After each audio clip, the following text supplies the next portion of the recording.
आज ये मराठी अमराठी मुद्दा करने से हिंदवी स्वराज स्थापित होगा। आप बोलते हो आप पहले बॉलीवुड को बंद कराओ ना। आपके उस ऑटो ड्राइवर को पहले शायद 2 लाफे मारे रहेंगे। न मराठी बोलने वाले हिंदू को कैसे मारने का तालीम देते हुए देखे गए। आप मदरसे को बंद कराओ ना। तो 2 पक्ष आगे आके ये फालतू मुद्दा उठा रहे, वो दोनों भी जीरो है। मराठी अमराठी का मुद्दा कर रहे हैं ना, उनके लिए मैं काम देता हूँ। अगर उनको काम नहीं है ना, निठल्ले बैठे है ना। नमस्कार, मैं हूं अनीता पांडे और आप देख रहे हैं पब्लिक की आवाज। बीते कुछ दिनों से हमने देखा है कि किस तरीके से अब मुंबई में मराठी और नॉन मराठी की लड़ाई चालू है। पहले विरोध था हिंदी भाषा को लेकर, लेकिन वो विरोध कहीं ना कहीं अब भाषिक विवाद में बदलता हुआ नजर आ रहा है। जिस तरीके से बीते दिनों मीरा रोड में एक व्यापारी के साथ मारपीट की गई थी, उसके बाद व्यापारियों का जो समूह है, मारवाड़ी व्यापारियों का जो समूह है, वो बाकायदा सड़क पे उतरा। उन्होंने अपना आक्रोश जताया और उनके साथ होने वाले अन्याय के खिलाफ उन्होंने कहीं ना कहीं प्रशासन को जागृत करने की कोशिश की और ये बताया कि बार बार अगर हमारे साथ इस तरीके की मारपीट होती रहेगी, इस तरीके की घटना दोहराई जाएगी, तो अब जो मारवाड़ी समाज है, वो गुजराती समाज है, वो चुप नहीं बैठेगा। उसके बाद जिस तरीके से मन से हरकत में आई और मीरा भाईंदर वसई विरार आयुक्तालय द्वारा जो पुलिस परमिशन होती है वो नहीं दिए जाने के बाद भी जिस तरीके से मनसे के लोग सड़क पर उतरे और मराठी एकता और मराठी अस्मिता का नारा देते हुए उन्होंने प्रशासन के खिलाफ जंग छेड़ी। उसके बाद मीरा रोड में जो घटना घटी, अब वही घटना विरार में दोहराई जा रही है। हमने देखा कि किस तरीके से बीते 3-4 दिनों पहले उत्तर भारतीय ऑटो रिक्शा चालक है, उसके साथ मराठी ना बोलने को लेकर उसके साथ मारपीट की वारदात को अंजाम दिया गया। और उसके बाद अब यहाँ पर उत्तर भारतीय जो समाज के लोग हैं वो भी अब कहीं ना कहीं आगे आ रहे हैं और बकायदा आज वो विरार पुलिस स्टेशन पहुंचे थे और उन्होंने उन सभी लोगों के खिलाफ मामला दर्ज कराने की बात कही है, आवाज उठाई है। ये क्या पूरा विषय है, इन लोगों का क्या कुछ मांग है, हम उनसे बातचीत करेंगे। क्या कहना चाहेंगे मटवनकर साहब? आप उत्तर भारतीय विकास सेना के एक पदाधिकारी हैं और आज आप बकायदा जिस तरीके से उत्तर भारतीय ऑटो रिक्शा चालक के साथ कल मारपीट की गई और उससे माफी मंगवाई गई, उस पूरे विषय को आप किस तरीके से देखते हैं, चूंकि आप एक मराठी हैं? देखिए, मैं केवल मराठी नहीं हूँ, मराठी होने के पहले मैं हिंदुस्तानी हूँ, मैं एक सनातनी हूँ, मैं एक हिंदू हूँ। और उत्तर भारतीय विकास सेना, ये नाम से लोगों को बहुत बार ये भ्रमित हो जाता है कि ये केवल उत्तर भारतीयों के लिए है। तो जितने भी पक्ष, राजनीतिक पक्ष आज के तारीख में मार्केट में है, चाहे वो शिवसेना है, चाहे बीजेपी है, चाहे मनसे है, चाहे कांग्रेस है, कोई भी है, वो सारे सेक्युलर है। सेक्युलर मतलब उनको क्रिश्चियन भी चाहिए, उनको मुसलमान भी चाहिए, मगर हम उत्तर भारतीय विकास सेना केवल और केवल सनातनियों के लिए बनी हुई एक संगठन है। अगर यहाँ पे केवल उत्तर भारतीयों को एंट्री होती तो उसमें सबसे पहली बात ये मराठी हेमंत श्रीधर मटवनकर नहीं होता। दूसरी बात, आज छत्रपति शिवाजी महाराज ने जो एक सपना देखा था कि हिंदवी स्वराज स्थापित हुआ, क्या आज ये मराठी अमराठी मुद्दा करने से हिंदवी स्वराज स्थापित होगा? ये कहीं तो ये गलत काम कर रहे हैं, कहीं तो एक गलत चीज सामने आ रही है। आज मीरा रोड में जो वाकया हुआ उसमें कोकनी मुसलमान लोग मराठी आदमी को, न मराठी बोलने वाले हिंदू को कैसे मारने का इसका तालीम देते हुए देखे गए। तो 2 बंदरों के झगड़े में बिल्ली हाथ साफ कर लेती है, यही वाकया हिंदुओं के बीच में मुसलमान उठाएगा। इसका जरा ध्यान रखिए, एकता बनाए रखिए। कहीं ना कहीं भाषा के नाम पर जो विवाद चल रहा है उसका फायदा जो सनातन विरोधी लोग हैं, कहने का मतलब आपके ये है कि सनातन विरोधी जो लोग हैं वो फायदा उठाएंगे 101 टका फायदा उठाएंगे और उठा रहे हैं। मैं बोलता हूँ बेसिकली जो 2 पक्ष आगे आके ये फालतू मुद्दा उठा रहे, वो दोनों भी जीरो है, वो दोनों के आमदार एक भी नहीं है और अभी वो अपने जीरो को हीरो बनने की कोशिश कर रहे हैं और जिसमें वो असफल होंगे, इसमें कोई दो राय नहीं है। तो कहीं ना कहीं जो ये मराठी भाषा के अपमान की जो बात कही जा रही है कि मराठी भाषा का अपमान किया जा रहा है और कहीं ना कहीं जो ये अपमान है वो मराठी अस्मिता का अपमान है, इस तरीके से जो चीजें हो रही हैं, तो क्या वो अपमान सही है? अपमान पहली बात हो ही नहीं रहा है, ये दिखाया जा रहा है कि मराठी का अपमान हो रहा है। मैं एक बात बोलूंगा, जो वीडियो क्लिप हो रही है ऑटो ड्राइवर की जो वायरल हो रही है, उस ऑटो ड्राइवर को पहले शायद 2 लाफे मारे रहेंगे, ये मेरा भ्रम है, ये मेरा सोच है। शायद उसको 4-5 लाफे मारे रहेंगे, शायद उसको माँ बहन पे गाली दी रहेगी, तभी वो उकसाया गया उसको, उसके बाद वो गाली गलौज किया रहेगा, बोला रहेगा। इधर तो बहुत सारे उत्तर भारतीय है, क्या वो डायरेक्ट मराठी पे उल्टा सीधा बोलेंगे? कोई नहीं बोलेगा, सब होश में है, महाराष्ट्र में रह रहे, इसका उनको भान है। इन सभी के बच्चे आज स्कूल में पढ़ रहे, इन सभी के बच्चों को मराठी सिखाई जा रही है, इनसे भी अच्छी मराठी इनके बच्चे बोलते, तो इनको मराठी नहीं आती, इसके लिए इनको मारेंगे। टोटली गलत है। हम हिंदुस्तानी पहले, और जो ये मराठी अमराठी का मुद्दा कर रहे हैं ना, उनके लिए मैं काम देता हूँ। अगर उनको काम नहीं है ना, निठल्ले बैठे हैं ना, तो थोड़ा काम कर लो। ये जो नाइजीरियन लोग भारत में आए ना, ये सब ड्रग पेडलर्स है, सब लोग ड्रग्स बेचते हैं पूरे भारत में, तो इनको पहले भारत से बाहर खदेड़ो। आज उनके बच्चे अपने स्कूलों में जा रहे, आज वो अपने कंपनियों में काम कर रहे, आज जगह जगह पे ये लोग अपना शासन बनाते जा रहे, ग्रुप बनाते जा रहे। ये लोग गाड़ियों का लाइसेंस है इनके पास राशन कार्ड, आधार कार्ड भी है, तो इनको पहले भारत से बाहर। ये हिंदुस्तानी तो नहीं है ना, रंग से तो पता चलता है। इसके अलावा करोड़ों की संख्या में हमारे रोहिंग्या, मुसलमान रोहिंग्या जो बांग्लादेश के 8 करोड़ के ऊपर आंकड़ा है, और पाकिस्तानी लोग भारत में, उनको पहले भगाओ, बाद में ये हिंदुस्तानियों को छेड़ो। हम बातचीत करेंगे उत्तर भारतीय समाज के लोग हैं उनसे।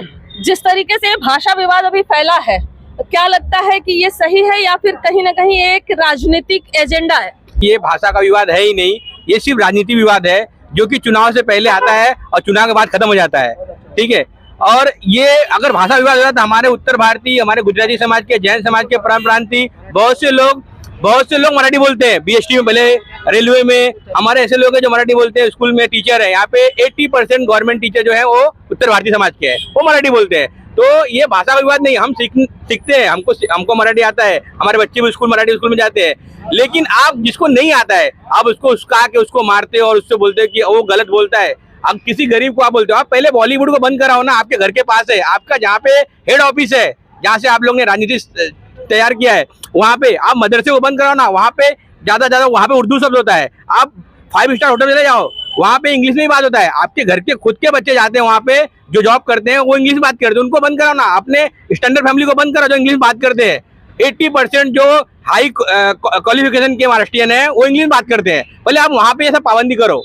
सोसाइटी में जो लेटर्स आता है वो इंग्लिश में आता है, लाइट बिल आता है इंग्लिश में आता है, ये सब मराठी करो। आप पेपर पर मराठी करो, जितने भी बोर्ड है वो मराठी करो। मराठी अगर हम देखेंगे, सीखेंगे, सुनेंगे तो आसानी से बोलेंगे। यहाँ पे ज्यादा लोग हिंदी बोलते हैं। कहने का मतलब अगर मराठी सिखानी है तो प्यार मोहब्बत से सिखाइए, जबरदस्ती नहीं। और यहाँ पे कुछ लोग आए हैं जिसका एज हो गया है, जो 40 साल बाद आया है, अपने कमाने के लिए, पेट के लिए आया है, तो अगर वो नहीं बोल पाता, वो सीखेगा तो कितना सीखेगा? इतना आसान नहीं है, कोई भी लैंग्वेज सीखना आसान नहीं है। अगर इतना आसान होता तो सब इंग्लिश फटाफट सीख लेते।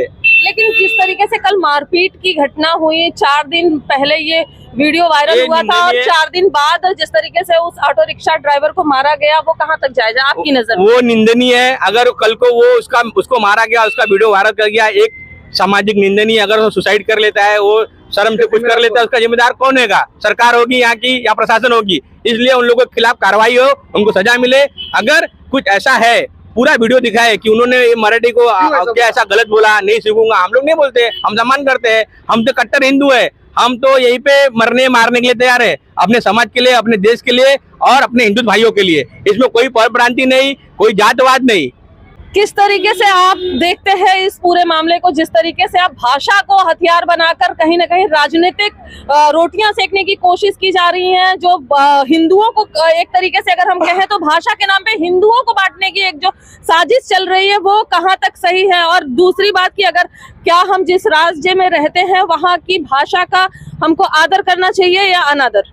नहीं, हम जहाँ रहते हैं, जिस राज्य में रहते हैं, उस भाषा का आदर करना चाहिए और वो भाषा आनी भी चाहिए। प्लस हमारा ये है कि अगर हम यहाँ रहते हैं, यहाँ कमा खा रहे हैं, यहाँ पे रह के अपना गुजर बसर कर रहे हैं, तो यहाँ की भाषा हमें आनी चाहिए। जैसे कि अभी जो नए जनरेशन के लड़के लोग हैं, वो तो अपना उनको आता है, वो स्कूल जाएंगे, पढ़ाई करें। हमारे बच्चे जो हैं वो जाते हैं स्कूल, उनको तो आता है, हमें भी आता है। ऐसा नहीं कि हम लोग को नहीं आता है। लेकिन अभी हम पूरे एक्टिव तरीके से नहीं बोल सकते हैं। अगर वही भाषा अगर नहीं आता, अगर हम लोग अगर बोलेंगे तो उसमें उल्टा सीधा होगा, तो वो अपमान होगा ना। इसके लिए हम लोगों को हिंदी समझ में आता है, जिसे हम लोग अगर हिंदी में किसी से बात करते हैं, सामने वाला भी हिंदी में बात करता है, तो हम जो हिंदी में बात करते हैं अपना समझता है, वो भी हम भी समझते हैं। तो हिंदी सरल भाषा है और हिंदुस्तान में हिंदी ही अक्सर हर जगह चलती है। तो हिंदी का कोई वो नहीं कि नहीं हिंदी की वजह से हम मराठी का अपमान करते हैं।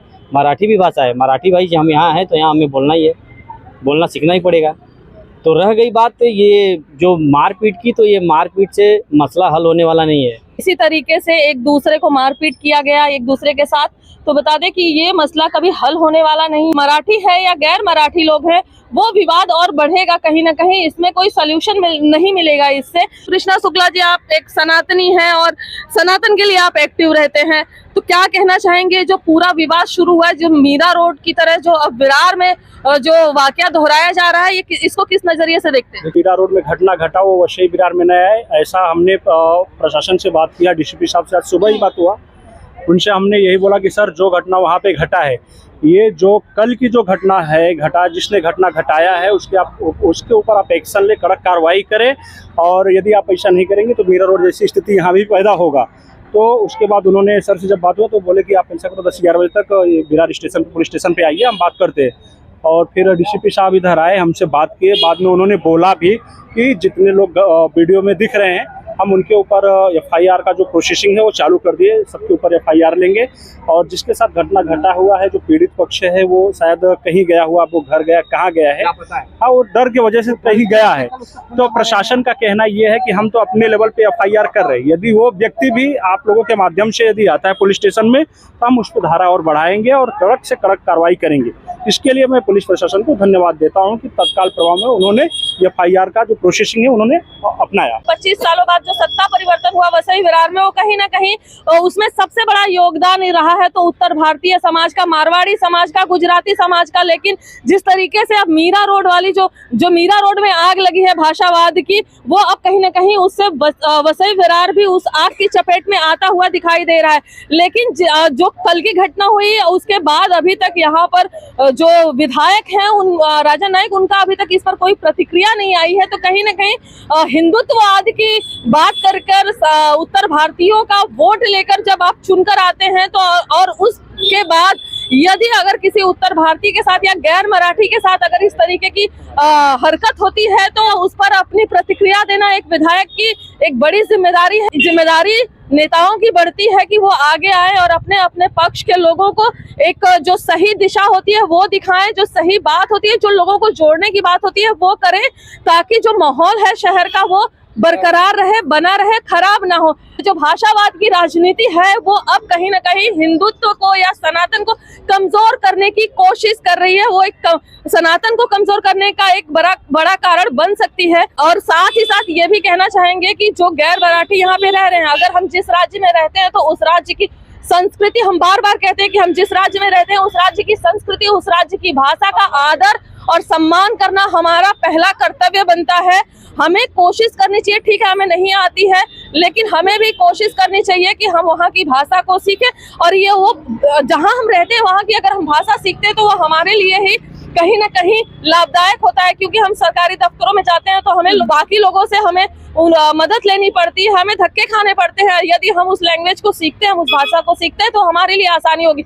लेकिन भाषा के नाम पर मारपीट, गुंडागर्दी और राजनीति कहीं ना कहीं ये देश के लिए और कहीं ना कहीं हिंदू हृदय सम्राट बाला साहब ठाकरे ने जो एक हिंदुत्व का जो सपना देखा था, कहीं ना कहीं उस सपने के लिए भाषावाद की राजनीति अब खतरा बनती जा रही है। फिलहाल जिस तरीके का माहौल अब भाषा विवाद को लेकर पूरे महाराष्ट्र में चल रहा है, वो क्या कुछ नया रूप लेगा, क्या कुछ नया मोड़ लेगा और क्या कुछ नया परिवर्तन लाएगा, बदलाव लाएगा आम जनता के जीवन में, ये तो समय ही बताएगा। फिलहाल आज की इस वीडियो में इतना ही, फिर होगी मुलाकात, तब तक के लिए नमस्कार।